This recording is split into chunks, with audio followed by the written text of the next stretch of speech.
shokun e thot si ice. Ti një ora hap se jam në semi automat. Real G's dhe për club jam zonat. Kur nuk I bona vajat. Who rock the spot, I rock the spot. Nëse jeta do t'na bashkon dhe s'ka njeri.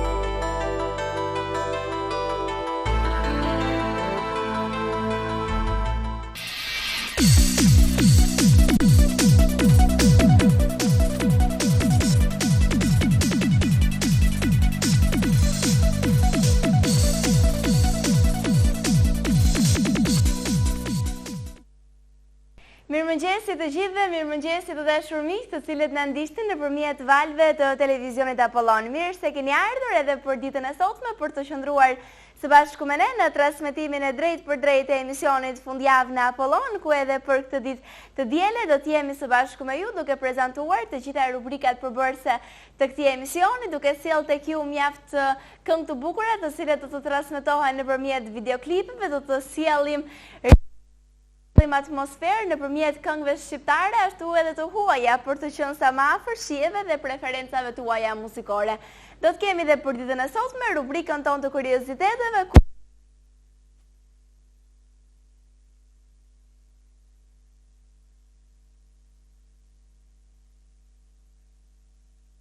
të tyre sentimentale apo jetës së tyre private, ju do të keni mundësinë për t'i marrë të gjitha këto informacione.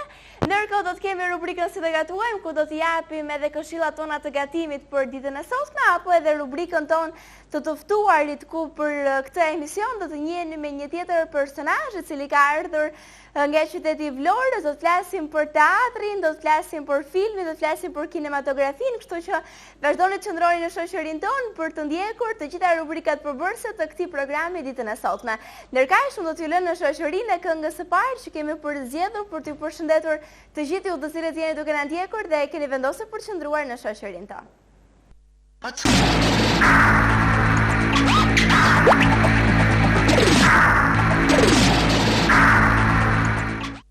Jemi rikthyer sërish në studion e këtij emisioni, ne sapo kemi transmetuar këngën më të fundit realizuar nga Florian Momajesi, kantautori më I suksesshëm I momentit, I cili duket se vërtet është bërë një prej emrave më të famshëm të muzikës shqiptare me këngët të cilet ai realizon, jo vetëm për veten e tij, por duke pasur parasysh edhe shumë krijime të tjera, të cilët ne I shohim të pasqyruar në shumë këngëtarë të cilët mundohen për të marrë një këngë prej tij, sepse ato janë hite të momentit. Kjo ishte kënga më fundit që ai vetë ka realizuar për këtë sezon veror.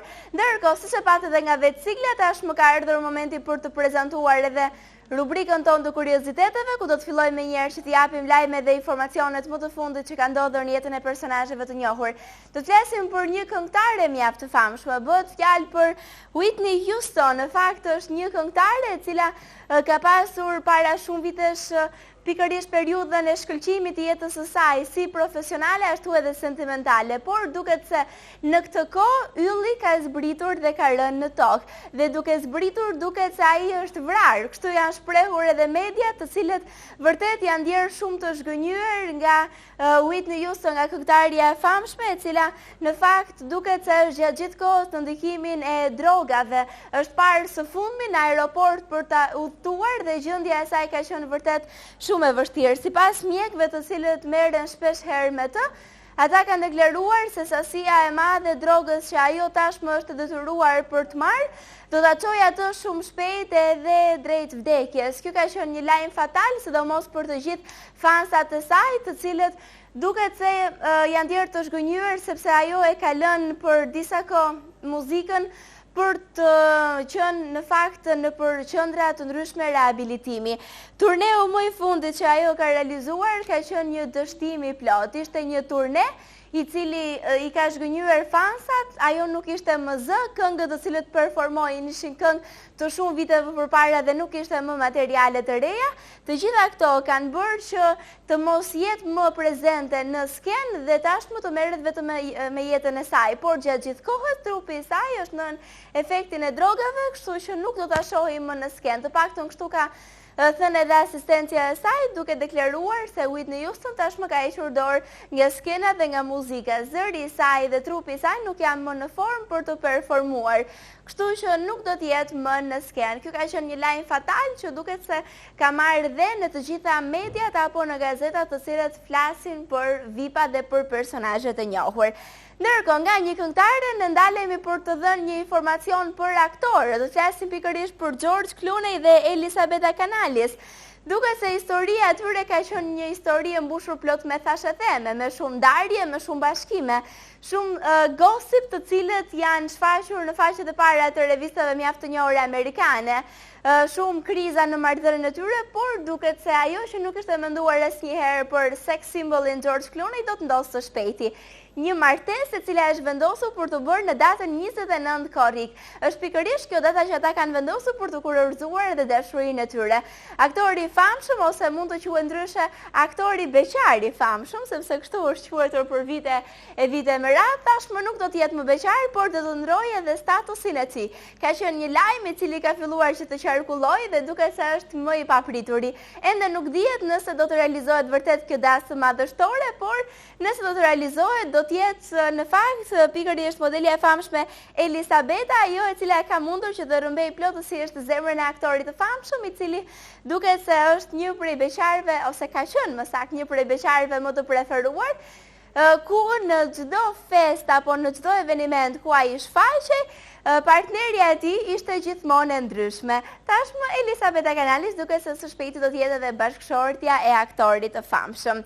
Mirë, ky është një tjetër informacion që ne dham, do të ndalemi në këtë moment për të prezantuar një tjetër këngë përshëndetse, do të jemi së bashku me ju edhe për shumë minuta të tjera për të prezantuar rubrikat e radhës të emisionit Fundjavë në Apollon, se jo edhe për të dhënë të tjera informacione dhe të tjera rubrikat të cilët kemi vendosur për të transmetuar në ditën e sotme. Transmetojmë një këngë përshëndetse në këtë moment dhe rikthehemi pas pak në studion e këtij emisioni, ku do të na presi më pas rubrika jonë Si të gatuajmë, ku do t'japim këshillat e gatimit dhe për ditën e sotme, apo edhe rubrika jonë e të ftuarit. Të gjitha këto unë juftoj për të ndjekur pas pak.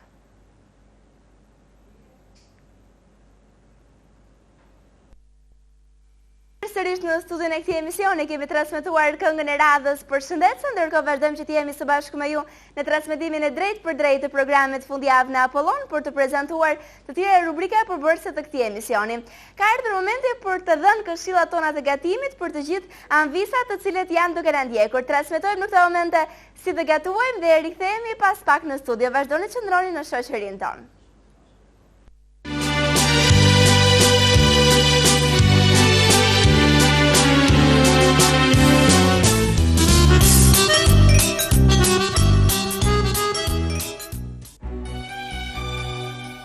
Për sot do të gatojmë një eskalop të qastit, se eskalop janë të shumë llojshëm, po ne përdorim më të qastit. Marrim 200 gram fileto, marrim 2 thelpi hudra, një kokër domate, gjysmë kile patate, pak miell, majdanos, thëm prap, kemi rigon dhe gjithë dafine. Dhe këtë fillojnë gatimin. Dhe gjysmë gotë verë. Ky gatim është për 2 persona. Ta fillojnë përgatitjen. Marrim biftekun, e bëjmë pak me krip dhe e kalojmë në miell. Shumë pak miell, që të mos marri shumë, e shkundi.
studion e këtij programi transmetuam këngën më të fundit realizuar nga Aurela Gaça, nga Flori dhe nga Marceli, një prej këngëve hit të këtij momenti. Shpresoj që do kemi sjell një atmosferë të bukur për të gjithë ju të cilët keni vendosur për të qëndruar në shoqërinë tonë.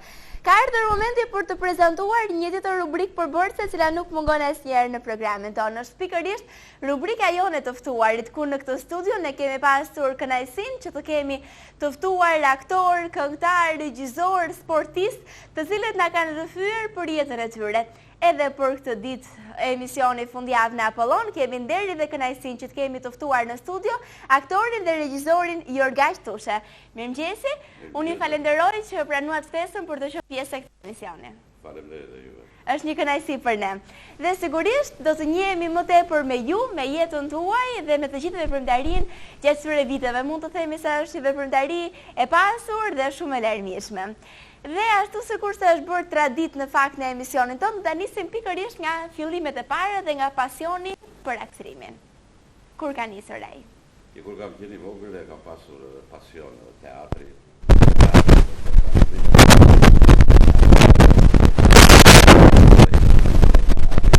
U krijua më vonë në qytetin e Vlorës. Dhe pëlqeja aktorët e mirënjohur vlonjat si Leka Kruta, Gaj Vishi, Myqerem Fera, edhe të tjerë. Edhe kështu më hyri krimi i teatrit, i estradës. Në fillim jam aktivizuar në shkollën e mesme Halim Xhelo, ku ka pasur fati të kem profesor të mirë si dramaturgun e njohur Minush Jero, profesorin e frëngjishes Tanush Frashërin. Këta në aktivitetet që zhvillonin si shkollat mesme, si që ishte shkolla Halim Xhelo, ku studioja unë, shkolla Ali Demi, shkolla tregtare, zhvilloheshin konkurse midis këtyre shkollave të mesme. Dhe aty aktivizoheshin aktorët që kishin të dhëna, si quhesh në atë kohë, për aktor. Aty spikata si aktor, pastaj më vonë regjizori dhe aktori shumë i talentuar Piro Sava më pikasi dhe më mori në Shtëpinë e Kulturës. Aty kam luajtur për herë të parë një dramë si amator të Mimika Lucës, drama Drita.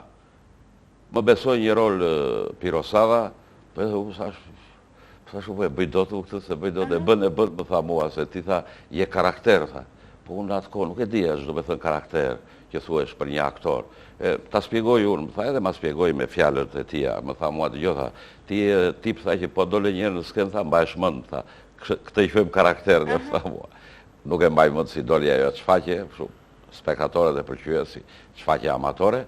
Më vonë pasaj u aktivizova me Sodën Kaustike. Aty ishim një grup i mirë aktorësh, si Agronamua, edhe fillova aktivitetin. Aty kemi zhvilluar dhe një konkurs në rang kombëtar, me Vaun e Dejës, ku ishin aktorë të njohur si Zev Deda, edhe të tjerë, Koço Devole, me estradën e ushtarit. Pra në një farë mënyrë një veprimtari e pasur, e pasur amatoreske si fillim. Amatoreske, por që gjithsesi janë një trampolinë e mirë, nëse ne mund ta themi kështu, për të hedhur më pas edhe në profesionalizëm. Shumë saktë, ashtu është. Më vonë pasaj duke rash në sy si duket kështu dhe profesori i mirënjohur Esat Oktrova më takon një ditë rastësisht kështu në Vlorë dhe më thotë pse s'vjen të konkurosh në shkollë për aktor, më thotë. Edhe shkova unë. Gjithmonë me atë mendje do fitoj, s'do fitoj aty, edhe shkova të konkuroja. Profesore ishte Drita Agolli, një regjizore shumë e mirë, një pedagoge shumë e mirë dhe kujtim Spajvogli. Aty ishte edhe profesori, aktori mirënjohur dhe pedagog shumë i mirë, Birçe Hasko. Dhash konkursi, po thash u sfitoj dot, thash, se pash konkurrentët e tjerë përpara me edhe, thash, këta ishin shumë mirë, thash, unë nuk besoj të fitoj. Edhe kur mbaroi konkurrimi, më thanë ata, mund të shkosh, më tha mua zhuria. Unë u ktheva dhe thash, po fitova apo jo? Ata qeshën velon, tha, përgjigje do ta marrësh komitetin e ekzekutiv, më tha. Pas do një jave, takoj kujtim Spajvoglin në Vlorë dhe i them, më fal profesor, i them, po unë fitova. Tha mua, kush je ti? Thash, jam ai aktori nga Vlora. Ke fituar, më tha mua, po mos i thuaj njeriu, tha, derisa të lajmërin nga komiteti ekzekutiv. Unë busha Vlorën gjithë natën e gjithë ditën që kam fituar. E di, duke si realizuar një dëshirë? Një ëndër e madhe imja. Do të them u realizua që nga fëmiria, dhe aty pasaj në kujdesin e profesorëve, kemi pasur koleg të mi që u bëm më vonë, kujtim Qashku, regjizorin e mirënjohur, Vera Grabockën, ka pasur nga shkolla Hajrie Rondol, Besnik Alin, dhe më thënë që kemë mbaruar një kurs paralel. Ishim një kurs i mirë, filluam me ato etydet e mjeshtrisë aktorit, më shumë në vitin e dytë kaluam në fragmente, ndërsa në vitin e tretë unë skenë revizorin e Gogolit. Unë nuk pata fatin që ta luaja rolin e revizorit, se në atë kohë na dori qeveria të drejtën për të studiuar jashtë shtetit dhe më shkuan në Bukuresht për regjizor filmi. Shkova në Bukuresht. Atëherë nëse ne mund na kresoni ose të na thoni disa fjalë për shkollës dhe teknikës që përdore këtu për të bërë më tepër profesional studentët dhe asaj në Bukuresht. Çfarë ndryshonte? Në vitet 70, çfarë gjë të re sillte pikërisht shkolla? Po, në 69 kur kem vajtur për herë të parë në shkollë aty, mbizotronte në teorinë e mjeshtrisë aktorit vetëm metoda e Stanislavskit. Kishte diskutime që dëgjonim dhe lexonim në atë kohë profesorët MNZ që ishin më të formuar dhe më të kulturuar në artin skenik si Kudret Velqa, Tefik Caushi, po dhe profesorët tanë të mjeshtrisë aktorit, Kultiv Sfajvogli, Drita Agolli, që besh një diskutim kush është më afër nesh, është Stanislavski apo Brechti. Dhe të dy këto sisteme ndërthuren me njëra tjetrën, po t'i shikosh dhe po t'i hysh një analizë të hollësishme. Po kryesisht arti skenik shqiptar dhe shkolla formonte aktor në bazë të metodës së Konstantin Stanislavskit, të gjeniut mathërus. Kështu që edhe ne u ritëm edhe brezat që vinë, pavarësisht ndikimeve të jashtme, tash që erdhi dhe sistemi demokratik, krijoi domethënë një mundësi që të studiojë edhe Stanislavski, edhe Brechti, po edhe Lee Strindbergu i Amerikës, ku kanë dalë aktorë të mëdhenj si Marlon Brando, Anthony Quinn e të tjerë. Këto teori, po t'i shikosh, nuk janë standarde për një lojë të caktuar për film apo për teatr. Filmi ka marrë nga teatri, teatri mori nga filmi më vonë në ndërtimin e spektaklit, në ndërtimin e montazhit, në ndërtimin e figurës, të mizanskenës që ndërtohet në teatr dhe të mizanskenës që ndërtohet dhe në film. Kështu që marrin nga njëra tjetra të dy këto arte, dhe arti i filmit dhe arti i skenik. E ndihmojnë njëra tjetrën. Atëherë shkova në Bukuresht, duke se tashmë ju riktheu edhe një herë në Shqipëri, por tashmë në një tjetër stad, në atë të profesionalizmit. Profesionalizmit, ashtu është. Nëse ne mund ta themi kështu. Atëherë, cilet kanë qenë veprimtaria juaj më njëherë pas përfundimit të shkollës? Ju filluat punë në estradën e Vlorës? Pas mbarova për regjizor filmi, nuk u emërova për arsye që nuk ka nevojë t'i them, politike të asaj kohe dhe më kaluan në prodhim.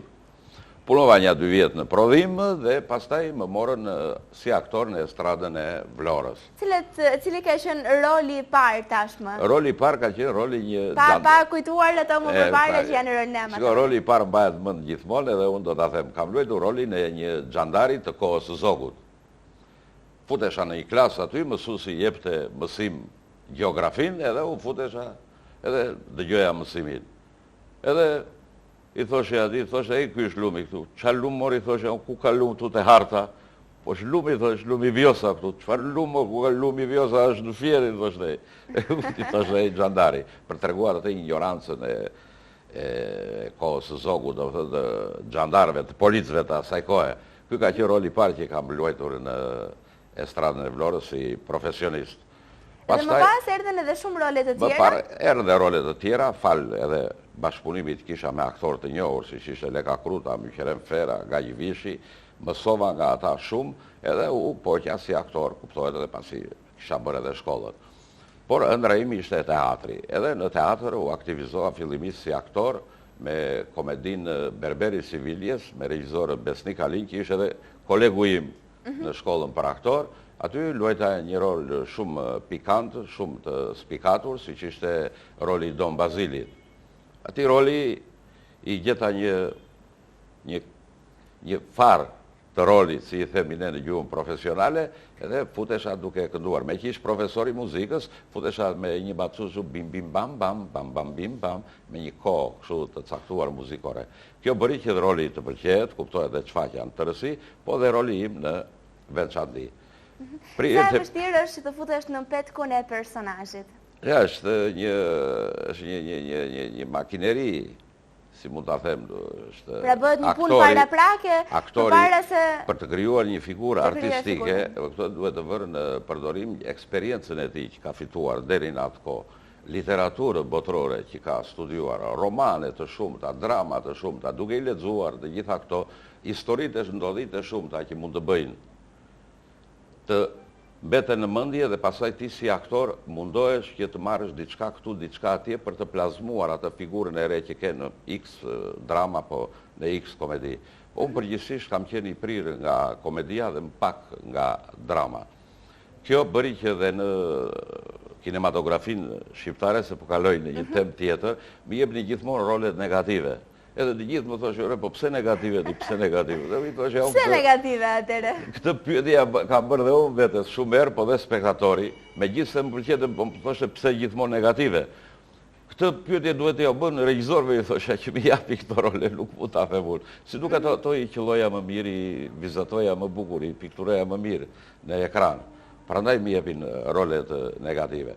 Po që është e vërteta, rolet negative dhe në kinematografinë e asaj kohe ishin dhe më të spikatur në ana dramaturgjike, se sa rolet pozitive, që i thoshim ne, të komunistëve apo të mirëve, si që quheshin atë kohë. Edhe dramaturgjia, do të thënë, kishte mangësi, ose bënte edhe detyruar, ndërsa rolet negative ishin më të lirë, do të thënë për të shprehur ato të këqijat që kishin këto personazhe, dhe ishin më kompleks, më interesant. Janë më komplekse dhe më të vështira për të realizuar, duke pasur parasysh të bësh një personazh që përveç fjalëve duhet edhe mimika, veprimet të cilët plastika, të gjitha këto po të jep mundësi më tepër se sa roli pozitiv, roli negativ. Se është edhe i plazmuar mirë dhe ke mundësi, do të thënë, që të notosh në ato figura. Ju keni qenë sigurisht pjesë e shumë filmave dhe shumë dramave që keni marrë pjesë, keni luajtur rolin e aktorit, por edhe të regjisorit. Ku ndjeni më mirë? Unë të jesh vetë në skenë apo të përjetosh gjithë emocionet e mundshme prapa skenës? Shikoj, të them të drejtën, ndihem mirë kur jam vetë në skenë si aktor, po e kam pasion regjisorën. Më pëlqen më tepër të ndërtoj një spektakël të bukur, një show të bukur, se sa të luaj vetë në të.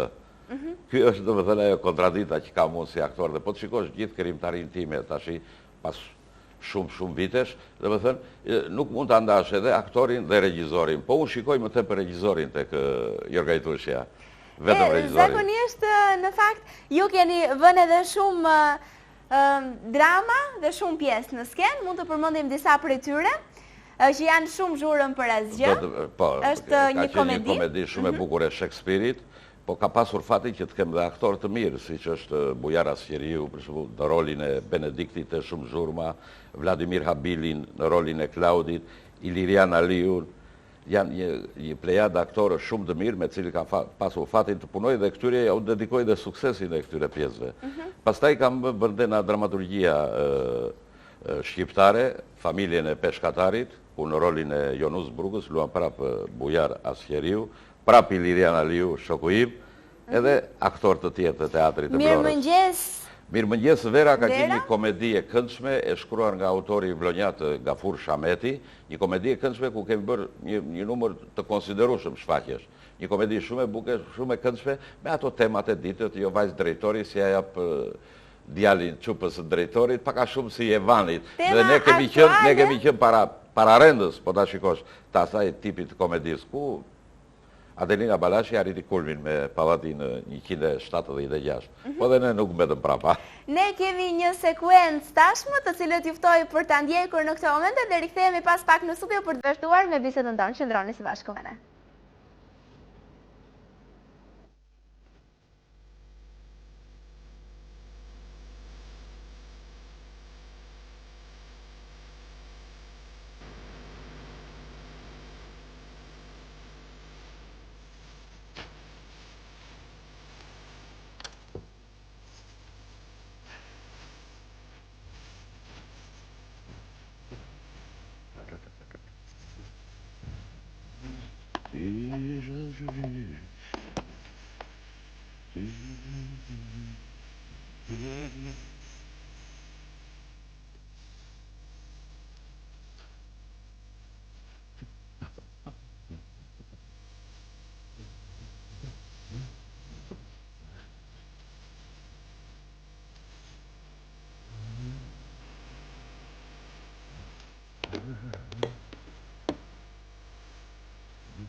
Pronto? Nga flisni ju lutem? Nga Roma? Kë kërkoni? Qeqen? Qeqen sapo u nis për në Milano.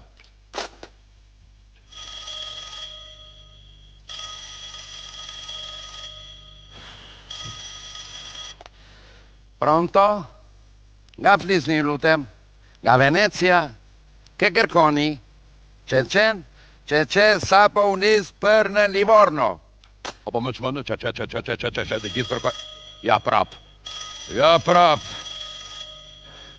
Pronto. Nga flisni ju lutem? Nga Torino? Kë kërkoni? Qeqen sapo u nis për në Egypt. Apo më çmendë, që. Mirë, ne ndoqëm tashmë një pjesë ku ishte aktori dhe regjizori që ne sot kemi kënaqësi për të patur në studio, atëherë mund ta komentojmë pak pjesën që sapo pam? Pjesa është e autorit madh italian Luigi Pirandellos, Qeqeja ose Mashtrusi, ku regjizori Albert Veria, artisti i popullit me mjeshtri e një koncept original e buri në skenën e teatrit të Vlorës. Unë aty kisha rolin kryesor, bashkë me mua aty luan dhe Ilirian Ali, në mënyrë shumë të bukur, dhe parodisti i Vlorës Afrim Agalliu në rolin e një femre. Komedia pati shumë sukses, kemi bërë dhe turne jashtë vendit, në Maqedoni, në Kosovë, gjithandej. U prit mjaft mirë komedia. Dhe për mua ishte një kënaqësi e madhe, se loza pas kaq vjetësh si aktor në një komedi.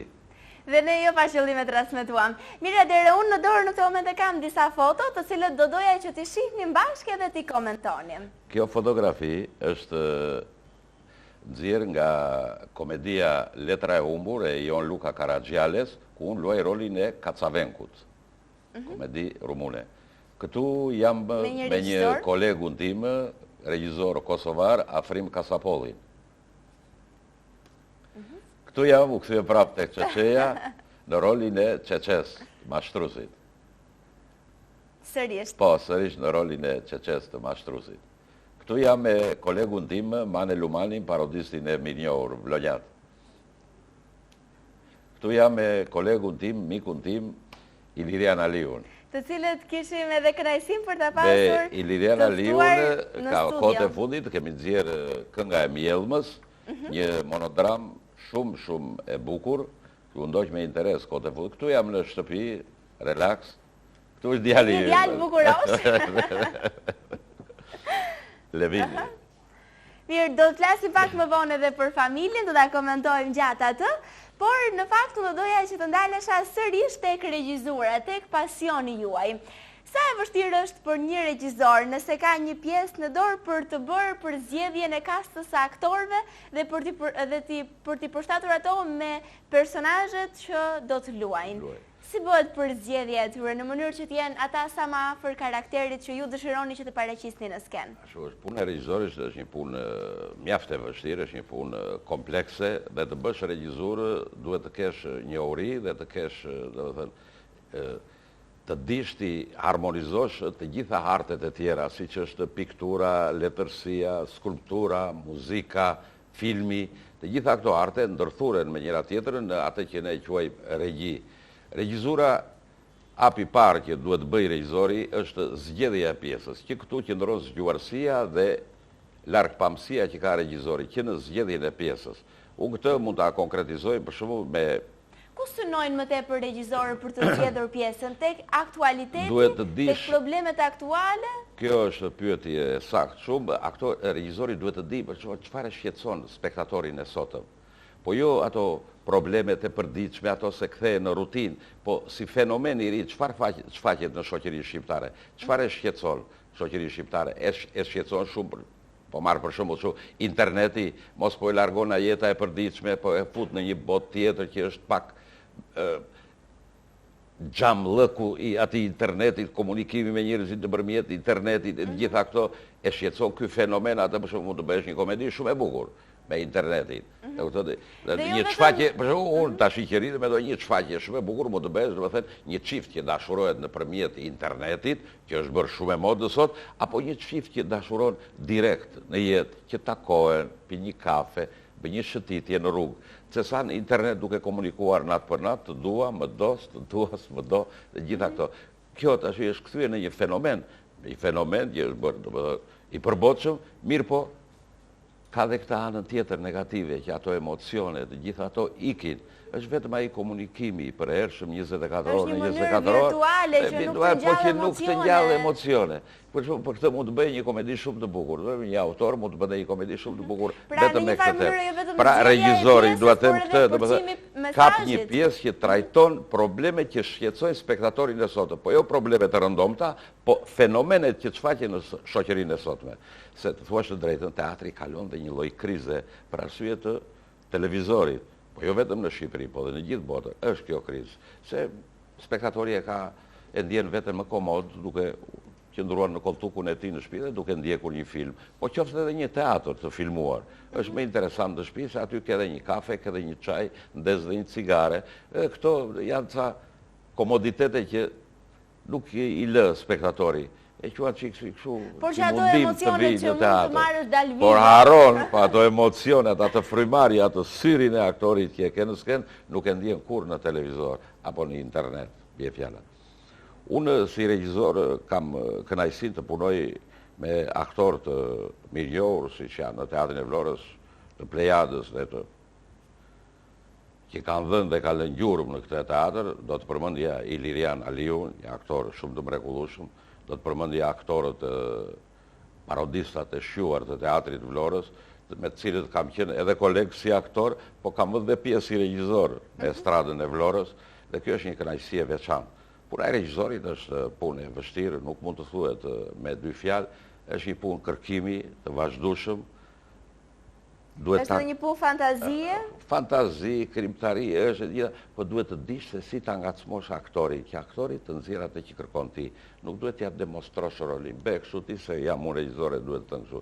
Ti duhet ta ngacmosh dhe duke ngacmuar atë talentin e ti, pikën e ti, ku ai shfaqet, aty duhet ta qellosh gjithmonë që ai të krijojë atë figurën që të shkon dhe ty për shtat si regjizor. Sepse regjizori është spektatori i parë i shfaqjes. Unë që kur marrë tekstin, jam spektatori pari asaj shfaqje që do jepet nesër për spektatorin. Dhe unë e shikoj këtë shfaqje dhe të gjithë duhet ta shikojnë me syrin tim këtë shfaqje. Por shumë aktorë gjatë punës nuk e kuptojnë, e kështu këto janë vështirësi derisa kupton idenë, mesazhin që dua të transmetoj unë si regjizor. Kjo ti jep përveç vështirësive edhe një kënaqësi të veçantë. Kur mbaron shfaqja e gjithë, kur hyr spektatori në spallë, edhe të duar troket dhe thotë bravo, shfaqje e bukur. Kaq mjafton për neve, edhe kjo na jep krah për të punuar më tutje. E në fakt në këtë pjesë të këtij emisioni ne folëm për estradën, folëm për teatrin, por duhet përmendim pak edhe filmin. Edhe filmin. Apo jo, që është një tjetër dashurie juaja. Dashurie juaja. Ne do të transmetojmë në këtë moment një pjesë ku ju keni qenë personazh në këtë film dhe rikthehemi pas pak në studio për të vazhduar dhe për të komentuar pjesën që sapo pam, apo dhe shumë role të tjera ku i nderuar Jurgaj thoshte që ne sot kemi kënaqësinë për ta pasur në studio, ka qenë pjesë e tyre.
Atëherë ndoqëm një pjesë nga filmi Skëter 43? 43, po.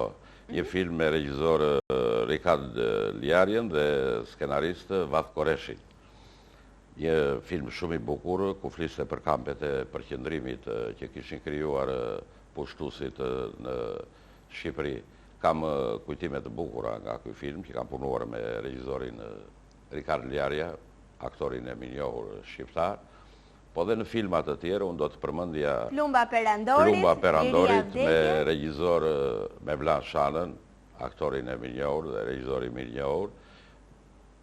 Filmi tjetër ka qenë Liria Vdekje, që kemi xhiruar këtu në Fier, një film shumë i bukur dhe ky që i dedikohesh figurës Çerçistopullit, me regjizor Ibrahim Muçon dhe Kristaq Mitron. Pastaj vazhdova me një film tjetër në televizionin shqiptar, filmi i parë me 5 seri Flas gjithmonë për ato vite, në atë sistem, Agimet e Stinës Madhe, ku kisha një rol kryesor të Rezbat Beut, me regjizor Albert Mingël dhe operator, artistin e kamerës Bujar Kokonozi.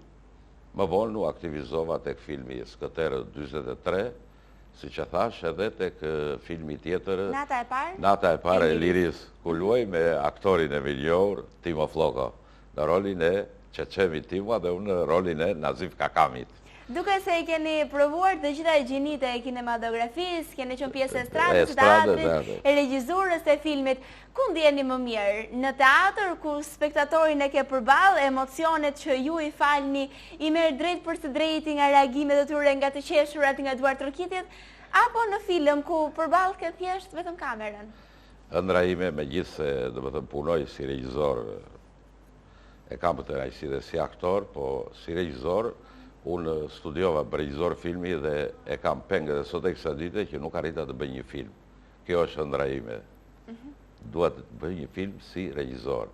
Po mundësit janë të pakta, ekonomia, po ëndra ime dhe më thënë, derisa të vdes, dhe më thënë, nuk do me iqet këj pengë që kam për një film si regjizor. Se kam studior për atë, kam shumë plane për atë, kam shumë skenare për atë, por mundësit nuk po më kryon për të realizuar një film si regjizor filmi. Dhe unë gjithë këtë... Dhe në unë ju auroj që të realizoni sa më shpejt, jam me sigur që realizoni me punë, me vullnet, nëse do diçka vërtet shumë, atëre realizoni jo vetëm një film, por realizoni më të suksesshëm dhe më të bukur. E në fakt, unë duaj që të flasim pak edhe për kinematografi, me qënë sa ju dolet në një tjetër tem, pikërisht tek mundësit që u lihen dhe u krijohen aktorëve apo regjizorëve për të realizuar diçka të bukur. Cilat janë vështirësitë që ju hasni duke pasur parasysh edhe nga instancët më të larta të cilët duhet ju përkrahin, por njëkohësisht duke u ndalur tek teatri dhe duke parë se sa të interesuar dhe se sa e kemi ne kulturën për të ardhur në teatr dhe për të parë një shfaqje të bukur. Shiko, kjo është një temë, ju me të drejtë e ngrirë, është një temë e diskutueshme. Më thënë se spektatori që të vi sot në teatr do të shoh veten e tij me hallet, me problemet që ka. Në qoftë se ne nuk arrim, do më thënë, të shkojmë të spektatori me shfaqjet që realizojmë, do të thotë se defekti është yni dhe nuk ne ka fajin spektatori. Një qoftë se një shfaqje ndiqet në spektatori, do më thënë ne kemi bërë një shfaqje të bukur, por qoftë se një shfaqje nuk ndiqet në spektatori, atëre duhet i bëjmë pyetje vetes që nuk e kemi bërë mirë këtë shfaqje. Pse nuk e kemi bërë mirë këtë shfaqje? Unë jam i bindur që spektatori, po pa gjë të bukur, po pa gjë me emocion, po pa gjë interesante, ai do vi dhe ta ndjek atë shfaqje. Këtu qëndrojnë edhe defektet dhe tmetat që kemi ne si regjizor dhe si aktor. Do të thotë duhet të qëndrojmë më afër spektatorit, t'i kuptojmë hallet, problemet, çfarë kanë ata. Dhe mënyra se si duhet servirim atë, këtu qëndron dhe mjeshtria jonë, qoftë si aktor, qoftë si regjizor.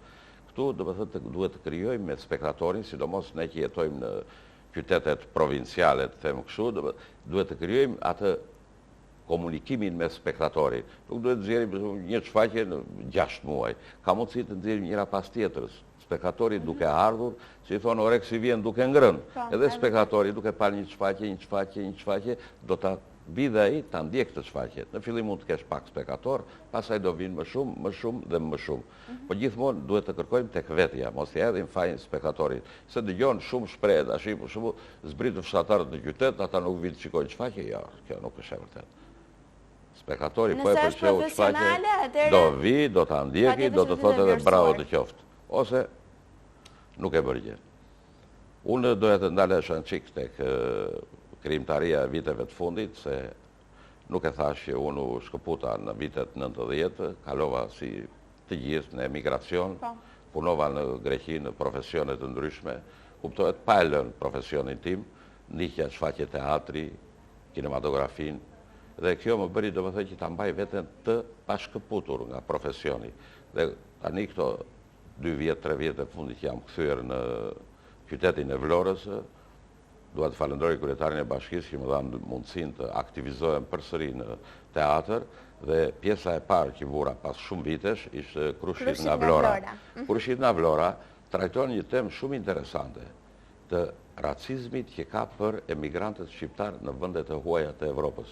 Qoftë në Greqi, qoftë në Itali, dhe e bukura është se këtë racizëm e shfaq dhe shkruan këtë komedi shumë bukur 2 autor grek, siç është Mihalis Repas dhe Thanasis Papathanasiu.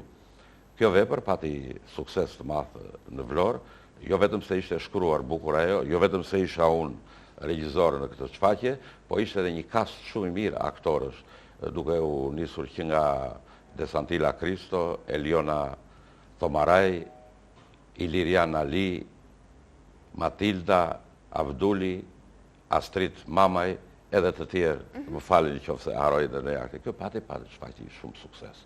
Dhe më pas erdhi një tjetër shfaqje mjaft të suksesshme? Dhe më pas erdhi një shfaqje tjetër që është një iniciativë imja edhe e aktorit dhe kolegu tim të mirë, Ilirian Aliut. Është një monodram? Kjo në fakt një monodram e Anton Çehovit, është vënë dhe herë të tjera në teatro të ndryshme dhe sidomos në Akademinë e Arteve për efekte studimi për aktorët e rinj, po unë e pash në një këndvështrim të ri, e pash do të thotë figura e Ilirian Aliut që pas 30 sa vjet karriere në teatr, kishte ardhur momenti që ky të tregonte aftësitë dhe talentin e tij në një figurë siç është figura te Kënga e Mjellmës, e shkruar me dashuri për një kolegun e tij nga vet Anton Çehovi, edhe unë zgjoha pikërisht për një kolegu dhe mikun tim për Ilirian Aliun.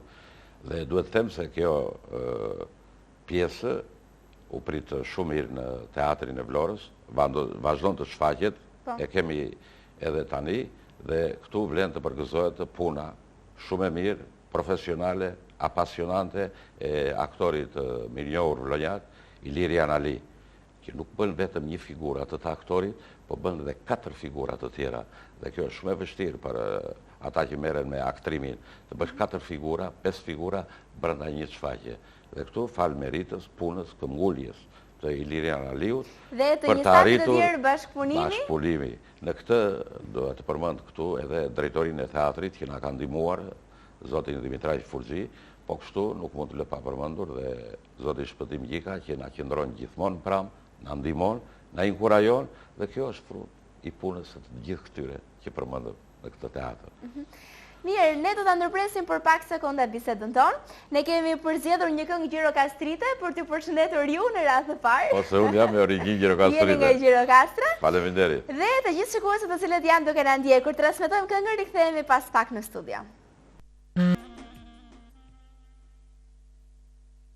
Jemi rikthyer sërish në studion e këtij emisioni, pasi transmetuam edhe këngën Gjirokastrite për t'ju përshëndetur. Ju faleminderit. Ndërkohë, duam të ndalemi tek jeta personale tash, më folëm për një jetë të pasur dhe të larmishme profesionale. Ju keni 2 djemë? Po.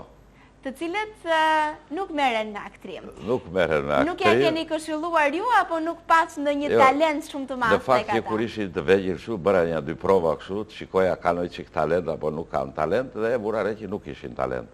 Po kanë talent vetëm për, do të thosha, pasion për artin. Ndjekin kudo ku kemi qenë, meqenëse nuk e di ju ndjekin në çdo shfaqje. Po të gjitha këto pjesët që kam bënë unë si regjizor dhe filmat kam interpretuar si aktor, i kanë në DVD ose në videokaseta dhe i shikojnë gjithmonë. Meqenëse nuk jetoj me ta, se ata janë të martuar, tash një është i martuar punon dhe jeton në Greqi, ndërsa i vogli, i them unë i vogli se s'është i vogli, është 30 vjeç, në Itali, edhe më marrin gjithmonë telefon, më thotë, pam film, po kush ashtu jep televizori italian film me muaj, ashtu, jo, të vum videon, më thonë aty dhe të shikojmë se na merr malli. Faleminderit dhe them. Kështu që i ndjekin artin në përgjithësi, shikojnë ndonjë pjesë, për shembull këtë pjesën Krushit nga Vlora nga Athina, që kishte sukses të madh në Athinë, ma sugjeroi djali, pash një komedi, më orin telefon, shumë e bukur, ç'është merr ti? Po merrej thashë, ma sill ta vëmi tash. Edhe ma mori, ma solli, e përktheva, më sugjeroi, e ndjekin me vëmendje artin. E në fakt të nduar, me që se jemi dhe në minutët e fundit të këtij emisioni, të flasim pak edhe për planet tuaja, çfarë keni ndërmend për të realizuar së shpejti, do të vini një pjesë në skenë apo planet të tjera? Mund na zbuloni disa prej tyre. Planet e mia të fundit, planet gjithmonë mbeten në kuadrin e planeve, kam një komedi shumë të bukur të një autori anglez, një komedi e kohës aktuale, Iqe ministri nga Priza, mendoj të filloj nga muaji shtator në Prizë, po kështu kemi në bashkëpunim me artistin e popullit Albert Veria, kemi në plan të vëmë veprën e shquar të brazilianit Ezopin, që ka luajtur artisti madh shqiptar Kadri Roshi. Këto janë dy planet që kam unë për të ardhmen, një bashkëpunim me Albert Verin, Ezopin, edhe komedin Iqe ministri nga Priza të Erik Idel, të autori inglez. Shpresoj të realizoj dhe të kem sukses.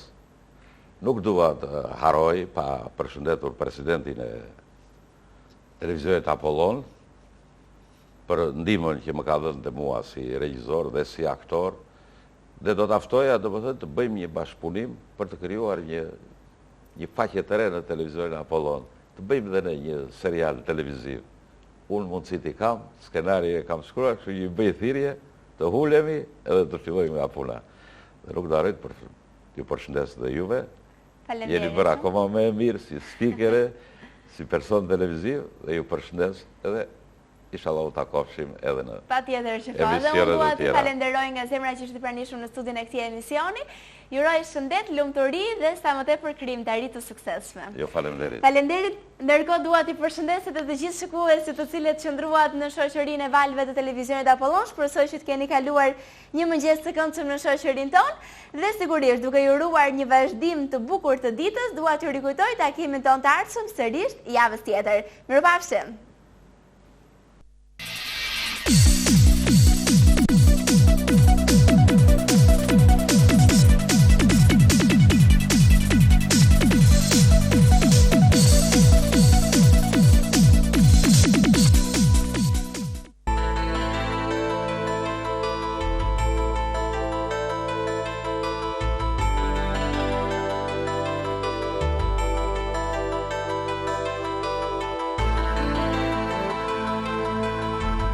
Përshëndetje të dashur fëmijë që jeni duke na ndjekur nëpërmjet valëve të televizionit Apollon. Programi më i ri dedikuar botës fëminore dhe më i famshëm në të gjithë botën do të startojë në valët e këtij televizioni. Super Billy. Një të dashur fëmijë, studia do të jetë plot e mbushur me ju. Do të jeni ju ata të cilët do të jepni ngjyrë këtij programi. Pra